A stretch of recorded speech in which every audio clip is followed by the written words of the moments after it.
Bombay for Kumbh Mela. He was nearing the end of the 9th canto. Gaur Govinda Maharaj had scheduled a cornerstone laying ceremony for a new temple on February 2nd, the appearance date of Lord Nityananda. Prabhupada agreed to stay until then and leave the next morning. Srila Prabhupada ki. Om Namo Bhagavate Vasudevaya. Om Namo Bhagavate Vasudevaya. Om Namo Bhagavate Vasudevaya. Reading from Srimad Bhagavatam, Canto 5, Chapter 13, entitled Rahugana Converses with Jad Bharat, Text 1. And before that, we'll just read the summary of the chapter. The Brahmin Jad Bharat became very kind to King Rahugana, and to disassociate him from the material world, he spoke figuratively of the forest of the material world. He explained that this material world is like a great forest in which one becomes entangled due to association with material life. In this forest there are plunderers, the six senses, as well as carnivorous animals like jackals, wolves and lions, wife, children and other relatives who are always anxious to suck the blood from the head of the family. The forest plunderers and the carnivorous blood-sucking animals combine to exploit the energy of a man within this material world. In this forest there is also a black hole covered by grass into which one may fall. Coming into the forest and being captivated by so many material attractions, one identifies himself with this material world, society, friendship, love and family.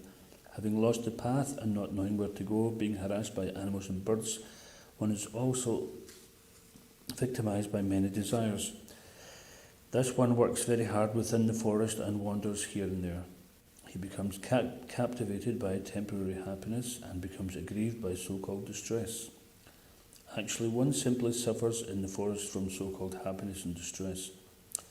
Sometimes he is attacked by a snake, deep sleep, and due to the snake bite he loses consciousness and becomes puzzled and bewildered about discharging his duties. Sometimes he is attracted by a woman other than his wife, and thus he thinks he enjoys extramarital love with another woman.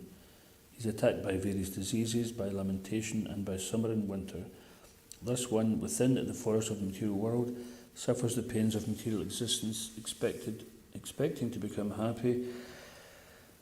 A living entity changes his position from one place to another, but actually a materialistic person within the material world is never happy. Being constantly engaged in materialistic activities, he is always disturbed. He forgets that one day he has to die. Although he suffers severely being illusioned by the material energy, he still hankers after material happiness. In this way, he completely forgets his relationship with the Supreme Personality of Godhead. By hearing this from Jad Bharat, Maharaj Rahugana revived his Krishna consciousness and thus benefited from Jad Bharat's association. He could understand that his illusion was over and he begged pardon from Jad Bharat for his misbehaviour. All this was told to Maharaj Parikshit by Sukadeva Goswami. We chanted the invocation, didn't we? Om Namo, yeah. Okay, so text 1. Brahmana Uvacha Durajaye Dvani Ajaya Niveshito Durajaye Dvanya Jaya Niveshito Rajas Tama Sattva Vibhakta Karmadrik Rajastama Sattva Vibhakta Karmadrik Sa Esha Sarto Artha Para Paribrahman Sa Esha Sarto Artha Para Paribrahman Bhavatavim Yati Na Sharma Vindati Bhavatavim Yati Na Sharma Vindati Brahmana uvacha Durajayidvan Yajaya Niveshito Durajayidvan Yajaya Niveshito Rajastama Sattva Vibhakta Karma Drik Rajastama Sattva Vibhakta Karma Drik Saesha Sartorta Para Paribrahman Saesha Sartorta Para Paribrahman Bhavatavim Yati na Sharma Vindati Bhavatavim Yati na Sharma Vindati Brahmana Vivacha Durajayitvan Yajaya Niveshito Rajastama Sattva Vibhakta Karmadrik Saesha Sartorta Para Paribrahman Bhavatavim Yati na Sharma Vindati. Please chant.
Ladies.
Brahmana Vivacha. The Brahmana Jagbarat continued to speak. Duratyaye which is very difficult to traverse. Advani, on the path of fruitive activities, performing actions in this life, creating a body in the next life by those actions, and in this way continuously accepting birth and death. Ajaya, by Maya, the external energy of the Supreme Personality of Godhead. Niveshita, caused to enter. Rajatama Sattva, Vibhakta Karmadrik, a conditioned soul who sees only immediately beneficial fruitive activities and their results, which are divided into three groups by the modes of goodness, passion and ignorance.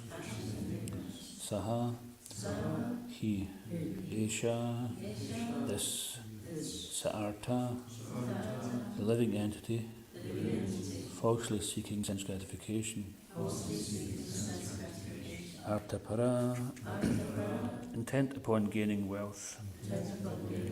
Pri-Brahman, wandering all over.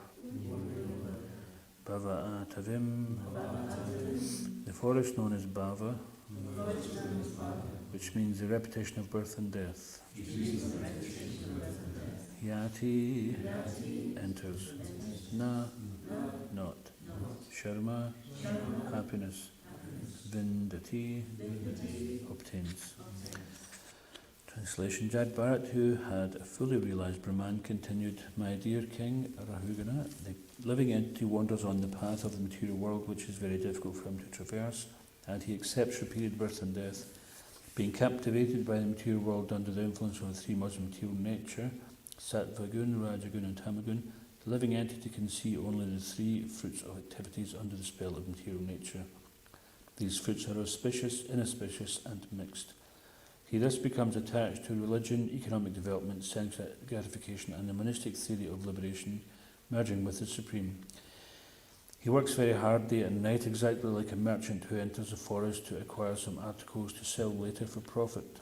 However, he cannot really achieve happiness within this material world. Please repeat. Jad Bharat, who had fully realized Brahman, continued. My dear King Rahugana, the living entity wanders on the path of the material world, which is very difficult for him to traverse, and he accepts repeated birth and death. Being captivated by the material world, under the influence of the three modes of material nature, Sattva-gun, Rajagun and Tamagun, the living entity can see only the three fruits of activities under the spell of material nature. These fruits are auspicious, inauspicious, and mixed. He thus becomes attached to religion, economic development, sense gratification, and the monistic theory of liberation, merging with the Supreme. He works very hard day and night, exactly like a merchant who enters a forest to acquire some articles to sell later for profit. However, he cannot really achieve happiness within this material world. So Prabhupada's purport. One can very easily understand how difficult and insurmountable the path of sense gratification is.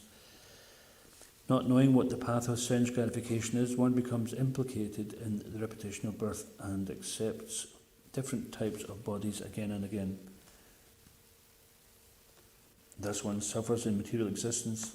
In this life one may think that he is very happy, being an American, Indian, Englishman or German, but in the next life one has to accept another body among 8,400,000 species. The next body has to be immediately accepted according to karma. One will be forced to accept a certain type of body, and protesting will not help. That is the stringent law of nature. Due to the living entity's ignorance of his eternal blissful life, he becomes attracted to material activities under the spell of Maya. In this world, he can never experience happiness, yet he works very hard to do so. This is called Maya. Om Ajnanatimarandasya Giranjana Salakaya Chakshunmaitamnana Tasmai Shri Gurave Namaha Kam Karoti Vachalam Pangam Lagate Girim Natvipatamaham Bande Shri Girim Dintaranam Jai Shri Krishna Chaitanya Prabhu Nityananda Shri Advaita Gadadhar Shri Vasadi Gaura Bhaktavrinda Hare Krishna Krishna Krishna Hare Hare Hare Rama Rama Rama Hare Hare.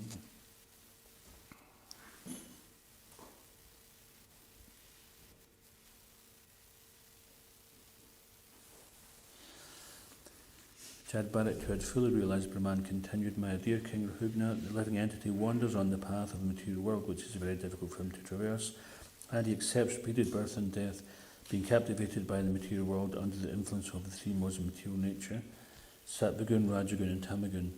The living entity can see only the three fruits of activities under the spell of material nature. These fruits are auspicious, inauspicious and mixed. He thus becomes attached to religion, economic development, sense gratification, and the monistic theory of liberation, merging with the Supreme. He works very hard day and night, exactly like a merchant who enters a forest to acquire some articles to sell later for profit. However, he cannot really achieve happiness within this material world." So there's one nice bhajan. Radha Krishna Bol Bol Bolore Shabai Ishikadiya Shabnadiya Pirchanechi Gorlitai. So in this bhajan, it's being, Prabhupada translates it, and he says, just like they used to have these witch trials, didn't they? How did it go again? It was like, to prove your innocence you had to drown, and if you survived, then that would prove that you were a witch, so then you would be drowned or burnt. So one way or another, this barbaric practice of trying to contain people by this type of violent method of subjugation, ruling people out of fear. Of course, that's another matter, but the point is that if your head is ducked under the water, and you're obviously before, if you can see someone's going to put your head underwater, what are you going to do? You're going to take a big deep breath, aren't you? And hope that you can get back up before your breath runs out. So, and then when your head is lifted out of the water, then if you haven't breathed out already, then you breathe out and breathe in another one quickly in case you get put under again. So this is how the enjoyment in the material world is explained, that simply that head above water is not enjoyment, that's simply relief from distress. It's a distressful situation, having your head under water, not knowing when you're going to be able to breathe next.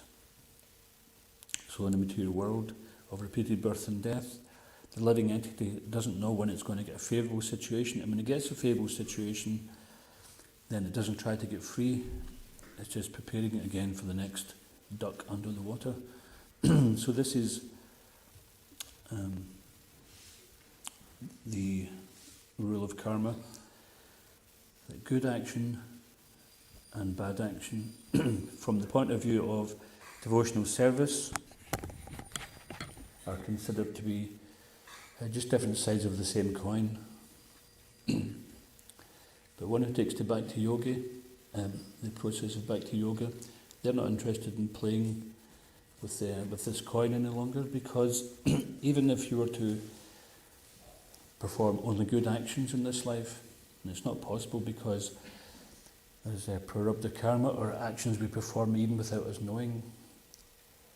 Just like there's certain types of persons, they understand the law of karma, and they understand everything we do has a reaction, so they try to be very careful about how they live their life.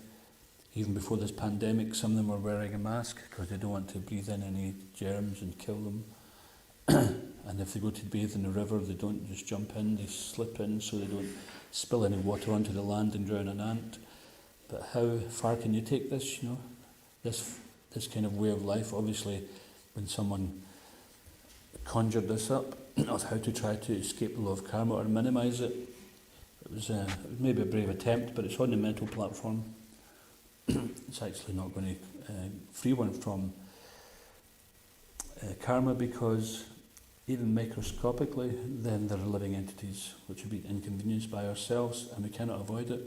And if we think, well, I'll just become silent, immovable, and I won't eat or drink, then what you're doing, you're creating another type of violence to the body that you have, which is a gift from God.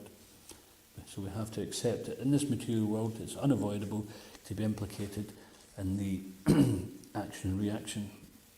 Just like driving in Glasgow, it's almost unavoidable to not get a ticket, because you get bus lanes, you get 20-mile-an-hour lanes, you get traffic lights, and it's just such a complicated trap that it's almost designed as if to either extort money from the people or to stop people coming into the city with their car, which might not be a bad thing. But we see this is a frustration that some people get so frustrated to think, oh, I'm not even going to be going into the city, I'll just go somewhere else. So in this way they're also destroying their own economy. But they don't think ahead like that. So this is blinded by greed. The governments are like that. They don't realise that they actually shoot themselves in the foot by their own greed, because people will only tolerate so much and then they'll decide, fine, I can do without it. Better without it. And this is the frustration of the material world, as that after trying to enjoy, and no matter what we do, we find ourselves still suffering, even if we try to be really good. Sometimes we think, why are good people suffering? Or why are people getting away with it? Some bad people are getting away with what appears to be doing some heinous activities. But it's just the same coin. One time we're seeing heads, and then another time we're seeing tails. So this is the thing, that if you're in the material world, then you're not innocent. It's quite a hard lesson, but it means the fact that we're here, because the material world is considered to be Durgadam, or the prison house of the material world. The rebellious souls who want to enjoy separately from God come to the material world. And Krishna gives that facility because he's detached and he's our friend. Then he would advise us, but if we want to enjoy at all costs, then we have to play the rules of the game. And even though we want to enjoy separately from Krishna, in Bhagavad Gita he instructs us how we can do that even within the material world, how we can live free from the karmic reaction. And then so just like there's the laws of the land, one may agree or may disagree, but it doesn't matter. If you break the law of the land, you're punished no matter how much you protest. They say that the prison houses are full of innocent people, right? Everybody's innocent, nobody did anything. No matter what it is, it wasn't me, I've been framed. Or it wasn't that bad, there's worse than me walking free. So it's full of justifications and denial. But the fact that we have a material body and we're subject to these threefold miseries coming from our own body and mind, natural phenomena, and other living entities, it's not a naturally blissful situation. There's no guarantee that any time something might go wrong or won't go wrong. So this is a bit of a strong lesson to learn. And sometimes this kind of wake-up call, this verse is certainly a wake-up call for us to realise that the material world, although we try, because by nature the living entity enjoys eternal bliss and knowledge in the company of Krishna and the eternal associates of the Lord. And we're eternal parts and parcels also. But because we've fallen into this situation, which we misidentify the body as the self, then we come under the illusion, Maya. Maya means that which is not. So we're taking our situation in this material world to be reality when it's not. We're taking the temporary relief we gain through contacting the senses with the sense objects, or the mind with some of its schemes, coming to fruition. We take these things as being some kind of enjoyment, but actually it's all temporary, because ultimately nothing lasts. If you look historically speaking, then how many empires have been built which now are simply just crumbled away into oblivion or forgetfulness. You know, sometimes people, they have this type of apparatus which if you fly a plane over a jungle and they use some certain cameras, they can actually see like foundations of ancient buildings on the land below the jungle or even below the deserts, and in fact discovering so many remains of ancient cities nowadays, which is interesting because this is only the tip of the iceberg. And so we see that many civilizations existed before, but there's not a trace of them, not a written word about them. We know nothing about them. We know a little bit about some of them, but who knows how many have come and gone. But at the time when they were here, they were all thinking they were very significant. But the truth of the matter is that concept of significance is only like some kind of a temporary imaginative concept, or will-o'-the-wisp. So we aspire for fame. And what is that fame? This prestige. Srila Bhaktivinoda Thakur says that false prestige is as valuable as the dung of a boar. So in India,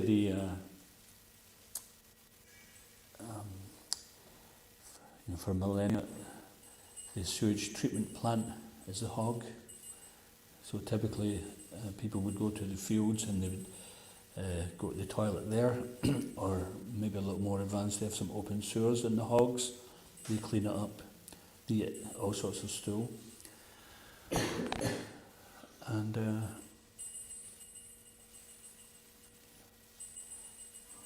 if they go to pasture, then nobody will eat it. No other animal will eat it, not even a hog. So this is how undesirable it is, how useless it is. So this false prestige is considered to be as valuable as the dung of a boar. It's actually of no real value. And Bhaktivinoda Thakur was also saying that the objects of false prestige are falsely prestigious. So we're thinking, if I could just get myself a Rolls Royce, then I'd consider myself to be successful. But what is it?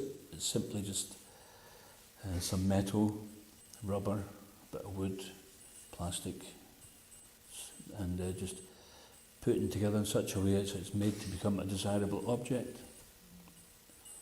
But you can't drive it any faster than, say, some other car, which is a tenth of the value of it.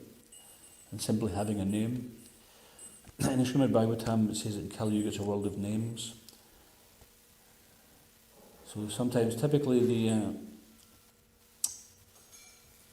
manufacturers and the marketing organisations, they put forward that if you get this, then you'll be seen as being somebody special, because they know what people are looking for, they know what they want to be seen as.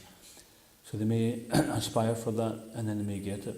And what happens, they make something with some quality, then after a time everybody wants it, so they just sell the same name but reduce the quality of the object, and then people are going around who are normally wouldn't be able to afford such a thing, or wearing such things, or using such things.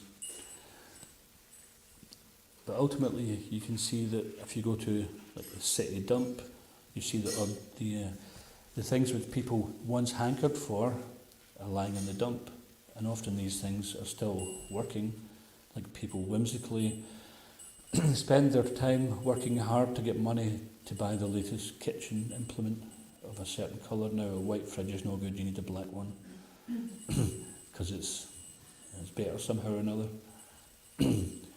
And or we have to get a certain type of settee because if the Joneses come round to visit us, then they're going to see we had the same settee the last 5 years. Oh, but there's nothing wrong with it. Yeah, but what are people going to think? And then those who are also coming around to visit, they're doing the same. They're thinking, what are people going to think? So this foolish competition, it's simply a distraction. Everybody's thinking, what's everybody else thinking? But nobody's really caring what anyone else is thinking. Nobody really knows what anyone else thinks. And ultimately we have to do what's good for us regardless of what other people think. If it means that we put on a bed sheet and shave our head, or put on a sari and people think you're crazy, but you're going back to Godhead, what does it matter what they think? When you're back to Godhead and the area material world still wondering about what people think, then you'll be glad you did it.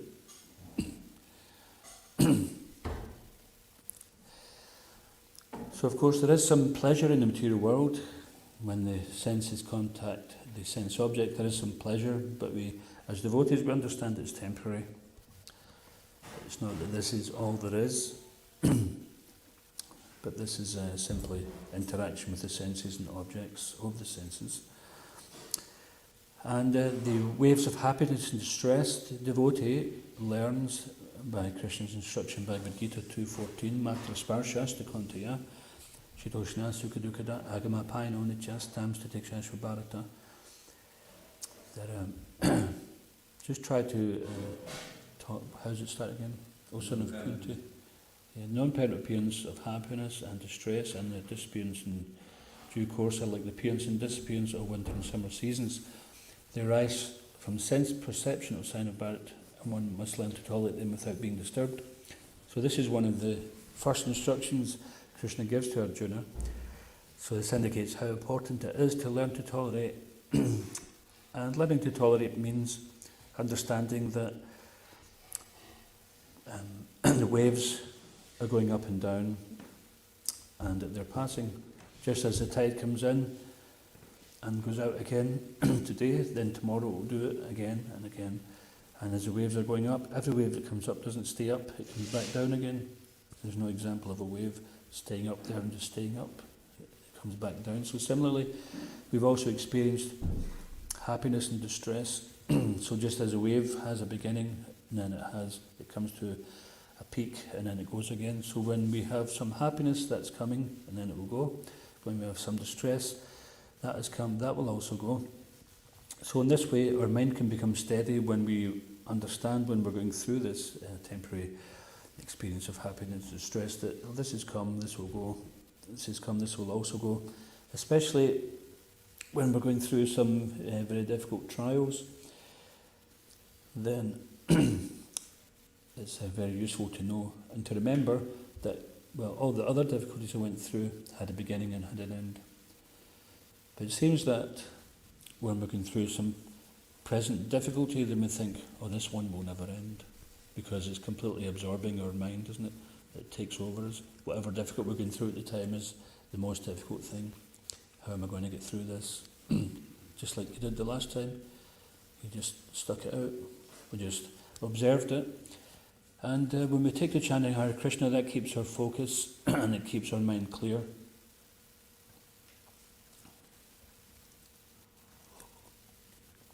And by regularly reading these instructions coming from Krishna and Krishna's devotees, then it helps us to remember.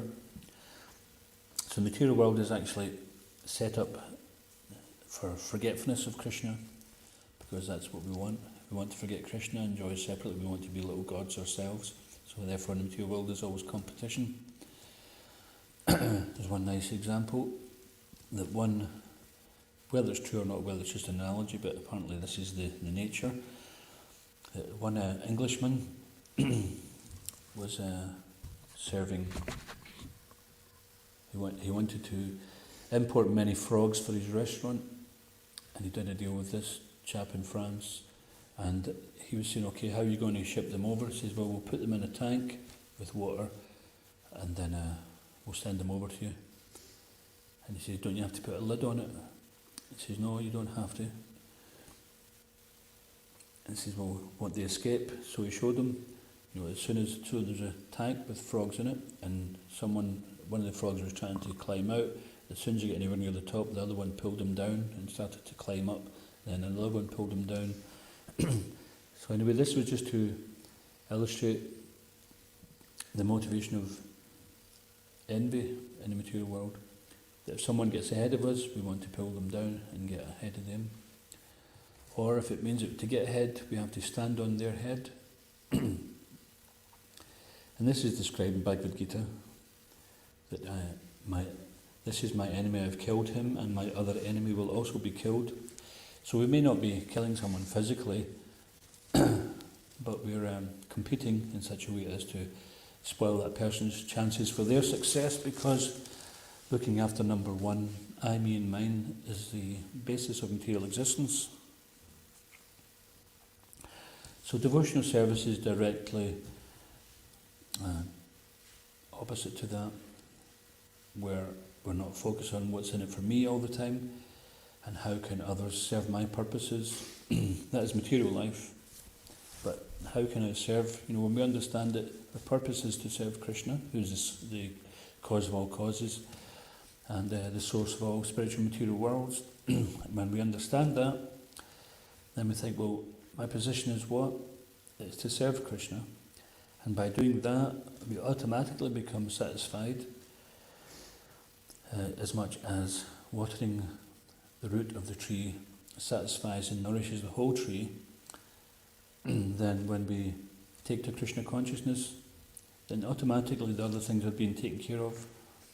So it's not that we're not engaging in sense gratification, in the sense that our senses are still getting adequate sense objects, but we change the motivation and we change the objects. So previously we may have listened to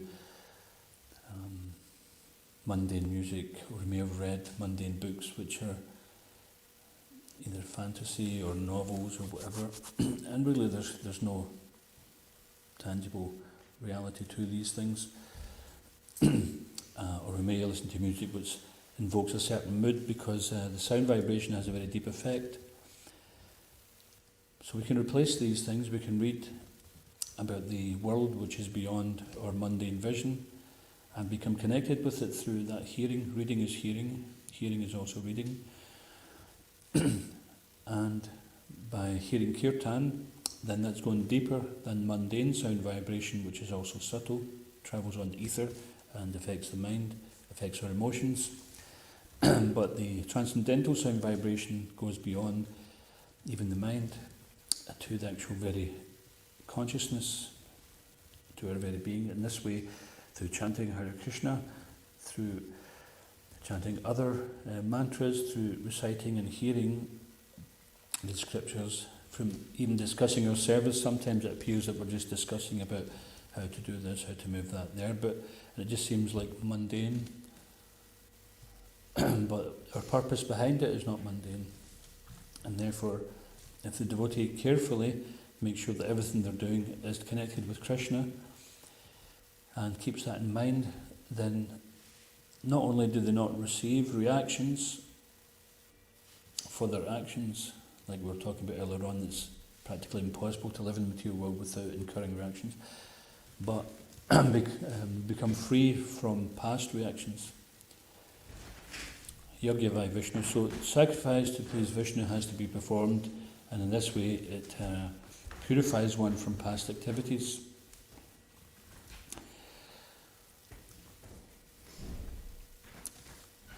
And so devotional service is also known as akarma or naish karma, which means activities which have no material reaction. And not only that, but the free one from the bondage of past actions. So therefore devotional service is double benefit in that we don't get a reaction and we also erase the past actions which we did. So even if miraculously you were still able to do only good in this world, you'd still have to take birth to experience the reward, wouldn't you? Because it's a material thing. So whether you put some money into the bank or whether you run into debt, you're still connected with that bank. But if you start banking in another bank, the Bank of Krishna, then whatever you do in there stays in it. Krishna never forgets. And that is everything we do towards Krishna, every step we take towards him, he's taken more steps towards us. And that is taking us closer to Him and re-establishing that eternal relationship. So the more we can do that, and the sooner we can just completely do that, then the sooner we'll be free from this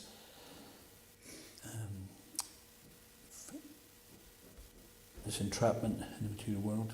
So Srila Prabhupada was talking about living entity. Where is it now?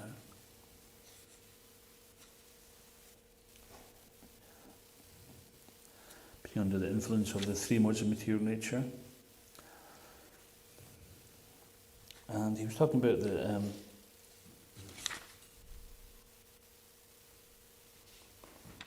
try to find the next one.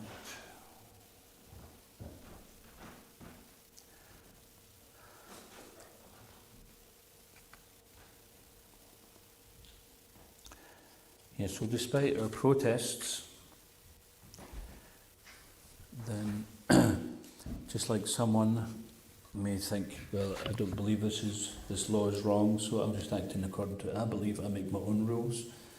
And you might try that, but if you break the rule of the law of the land, despite your protests, then you'll get carted away and you'll have to do time for it.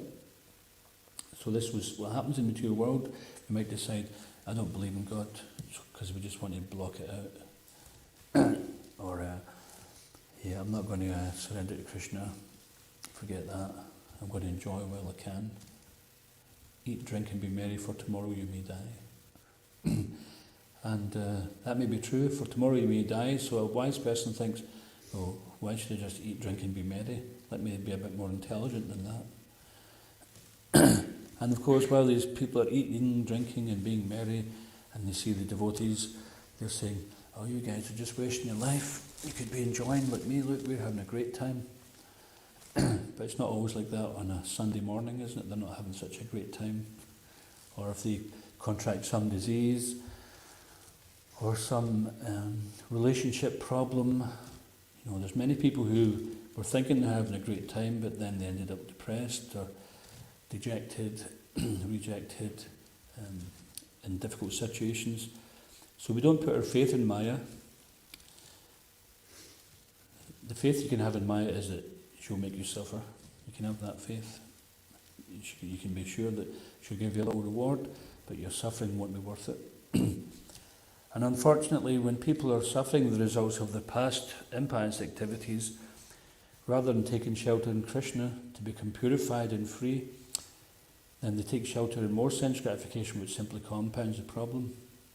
So it's just like someone says that you've got a certain intolerance to eating something, and you think, well, I'm just going to eat loads of it then, because I like it so much, maybe that will just block out my suffering.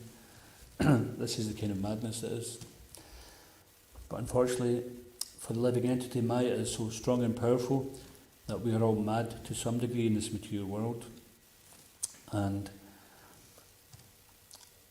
because our knowledge is stolen by illusion, what's that term? Maya pratagyana. So one may be very intelligent and may be able to fool many people because they've learned something in the material world, or they come up with some kind of philosophy about how the universe originated, or the origin of life itself. So they may come up with something, and it's a very elaborate story. The fact of the matter is, no matter how elaborate it is, and no matter how intelligent these people trying to put it forward, it is not the truth. The soul, the consciousness cannot be created out of dull matter. There's no example of it ever having taken place. And those who have a little spiritual intelligence can understand that the body and the self are two different things.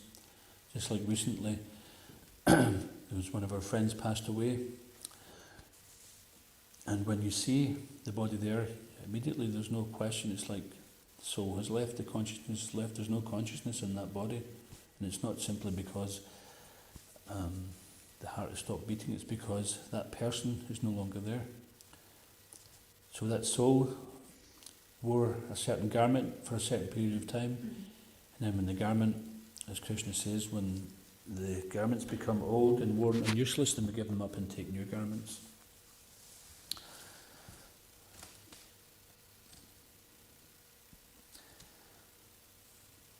So this material world is considered to be like the enjoyment. If you're in a deep dark forest, you may become bewildered as to which direction is which. You can't even see where the sun is in the sky. And you have no clue as to which way is going to lead to getting deeper into the forest and which way is going to get out of the forest. So this is the forest of material enjoyment. And that's not really, I know there may be some nice fruits there now and again, and there may be some little rewards, but generally it's full of anxiety and uncertainty. So how can one be happy when we're uncertain about our future? How is it possible? And the Krishna consciousness is actually tangible, because as soon as we start practicing it, we start to feel the relief from the pangs of material existence. As soon as we start to connect with Krishna, and that's just the beginning. The more we try to act in our eternal constitutional position as servants of Krishna and servants of Krishna's devotees, Dasa, Krishna Das or Das Anudas Anudas, then the sooner we will become more relieved from the anxiety of trying to remain a controller in the material world. So what control do we have? Do we have any control over the weather? Even nowadays, sometimes the materialists are trying to control the weather, but they don't know what kind of reactions they're going to get. They might be able to create or disperse some clouds here or there, but every time they've tried to control something, something else comes that they never considered, isn't it? And Prabhupada explains this in the purport to the Maha Mantra, that the bewildered spirit soul considers themselves to be the enjoyer and the controller. They're trying to lord over material energy in so many ways, but they don't realise by trying to lord over material energy and exploit the resources of material nature, they're becoming entangled in her complexities. So this is the illusion, that we're thinking we're getting on top of the game, but we're getting more and more entangled in the game. We think we're escaping, going up the ladders, but we're sliding down the snakes. So Krishna consciousness is not a game of snakes and ladders, it's not a game of rolling the dice, and we're not chancers. There's certainty, and we can experience that certainty. It's actually tangible by chanting Hare Krishna. Perhaps we've chanted other things in our life, but we don't get the same pleasure from that. Perhaps we've had other nice food in our life, but we don't get the same experience from taking prasad. Prasadam it's not only karma free, but it's Krishna, which means it's purifying. And these, Prabhupada described that these pictures which we see in the books, these are the windows to the spiritual world. Now, personally speaking, I remember when I first came across Prabhupada's books, that I was so tammed out, as we say, or so much in the mode of ignorance, that I couldn't understand. Just couldn't make head or tail of it. But somehow or another, I knew there was some value to it in the pictures. They could sometimes tell a story. Either they were telling a story philosophically through the way they were depicting something, some lesson or some principle, or just pictures of Lord Chaitanya, Lord Krishna, were just so attractive that it was that even someone in the darkest of ignorance could be attracted. So we all have our own experiences of becoming attracted to Krishna. Sometimes someone says, "Oh, why did you take to the path of Krishna consciousness?" Because Krishna is all attractive. We might say this, we read a book, we did this, we did that, we heard the kirtan, we got some prasadam. But the fact of the matter is that we're attracted to so many things in this material world, but Krishna is all attractive, and his attraction surpasses the attraction to anything material. So the more we develop that attraction to Krishna, then simultaneously the material attraction pales into insignificance. So therefore we should stay strong. So the minute we get up in the moment we get up in the morning, first thing we do is we pay obeisances to the spiritual master, and we start chanting, and we just fix our mind immediately. Srila Prabhupada's spiritual master says that we should beat the mind with a stick in the morning and a shoe in the evening, or was it vice versa? So that doesn't mean to say that when you get up in the morning you start hitting your head with a stick, and before you go to bed you hit it with a shoe. So the idea is that we have to discipline it, disciplining the mind. Don't let it take control. You take control of the mind. Otherwise, your mind is your enemy. You're being the servant of the mind, being the servant of the senses. So we can transform our life from being Godas, servant of the senses, to Gopal Das, Krishna Das. We've experienced Godas for many lifetimes, and we're still here. And we can stay here as long as we like. Krishna will let this facility continue as long as we want it. But when we want out of here, then Krishna will facilitate that. And that's why we're all here discussing this today. And particularly in this age, then the way to get out of this material world is through chanting of the Hare Krishna Mahamantra. Hare Krishna, Krishna Krishna, Hare Hare, Hare Rama, Rama Rama, Hare Hare. And this immediately starts to reawaken the living entity's original Krishna consciousness. So therefore, even if you're so bewildered because of past reactions coming up, it disturbs the mind, then just stick your hand in the bead bag and start chanting. Just take shelter of Krishna's holy name. And then this is the most important thing, and everything else auspicious will follow.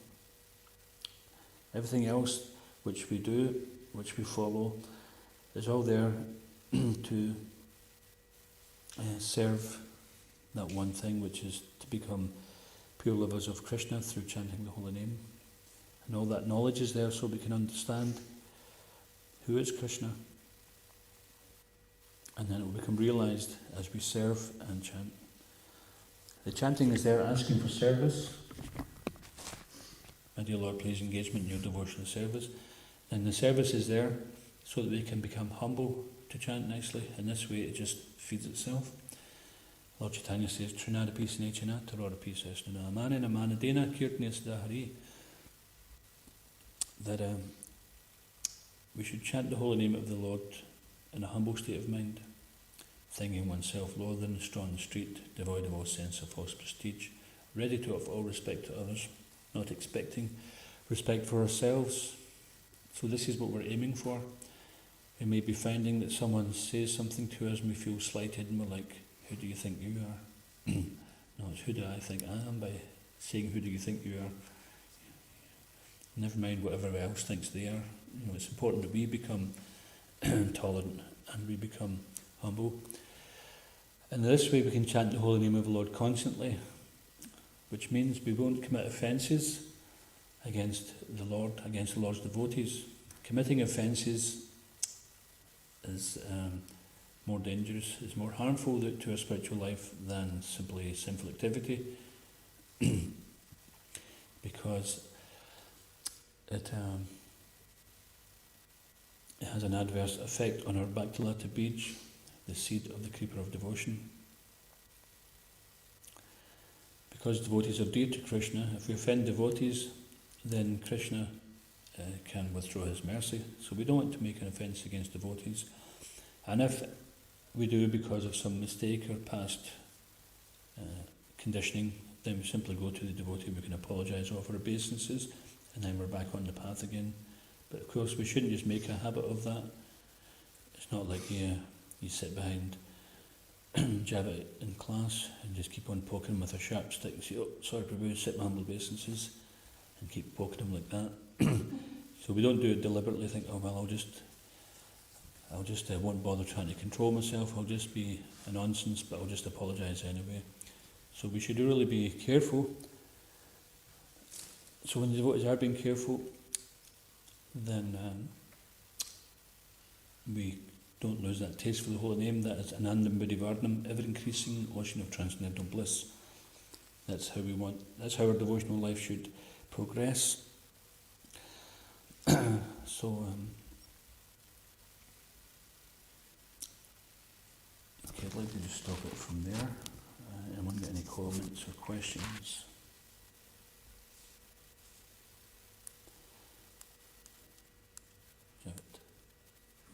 Just when you talk about that it's valuable to remember that we're in a prison house of the material world. As we understand pure devotee is not in the prison because he's sort of impervious, or he's not affected by the body or the mind. So he's really like inhabiting the spiritual realm.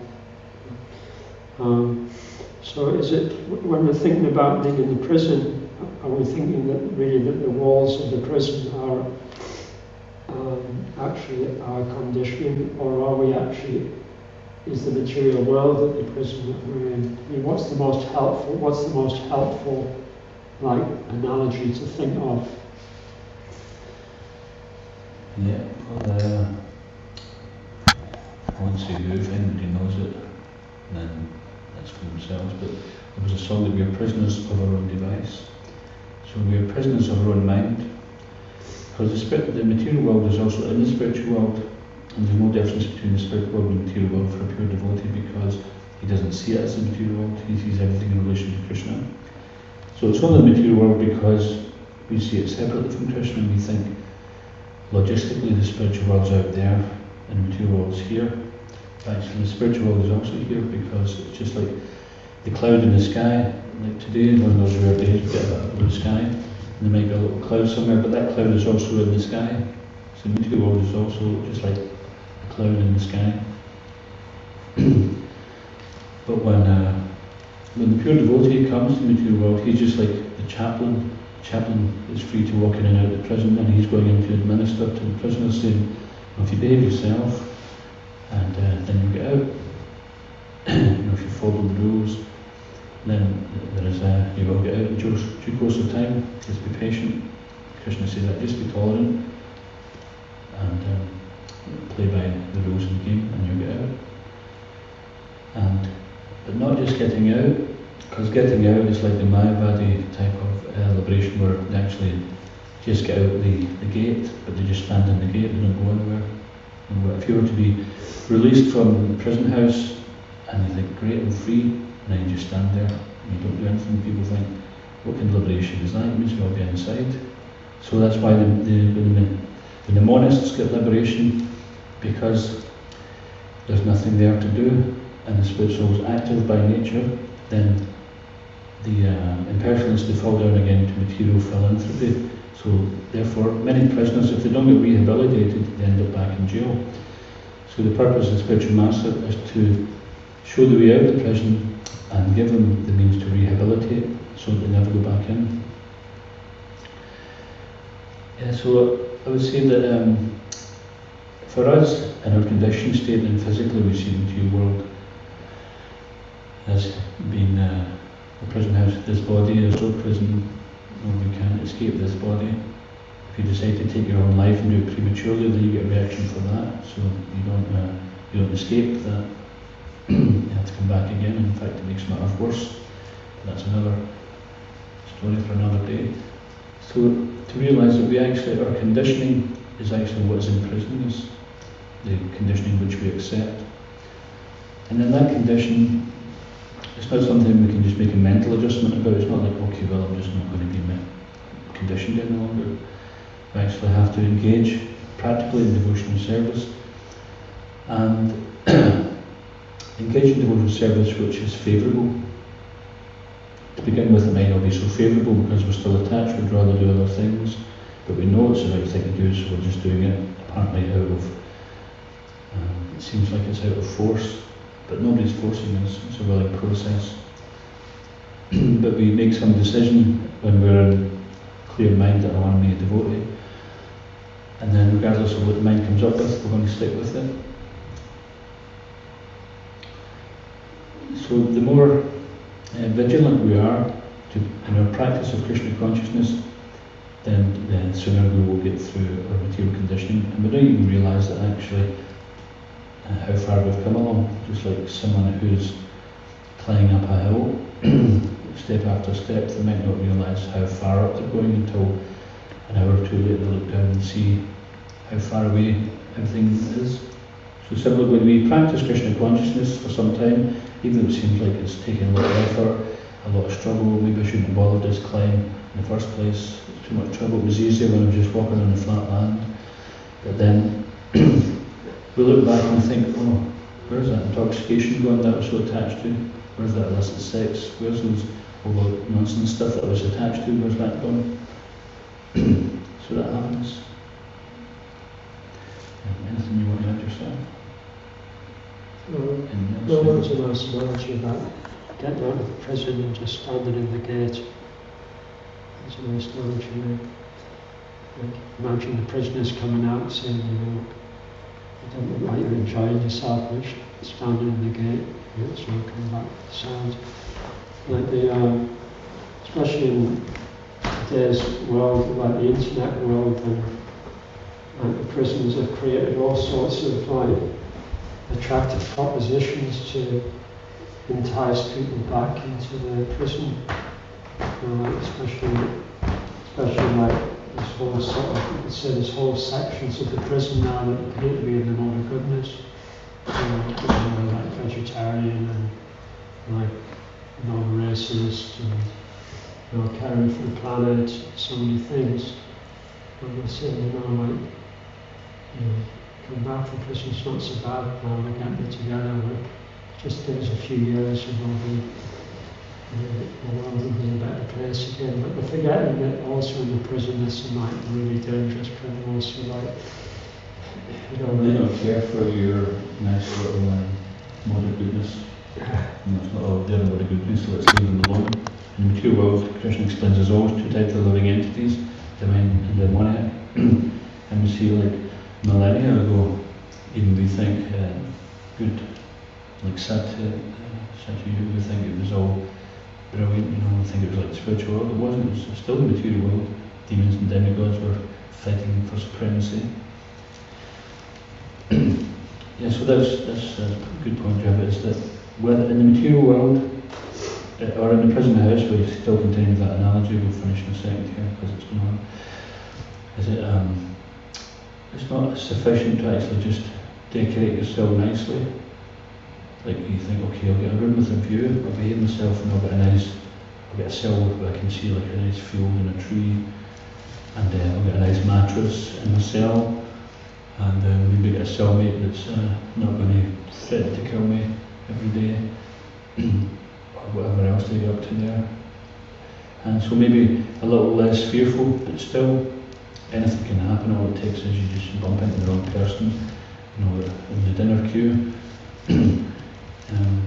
or somebody frames you, or you just, whatever it is, you're still in the prison house, whether it seems to be a nice cell or not so nice cell, still in prison. Unfortunately, some people are so lost that they'd rather be in the prison because they have a better lifestyle in prison than outside. But I guess that's complete matters. But the main thing is that the material world is considered to be like a prison. The three modes of material nature are always fighting for supremacy over the living entity and keeping it down, keeping it eternally in that situation. Someone who's in a prison, they committed a crime, they do something else, they prolong their sentence and they can be in there continually. They keep on breaking the crimes. And it's become so chaotic that nobody knows what the rules are.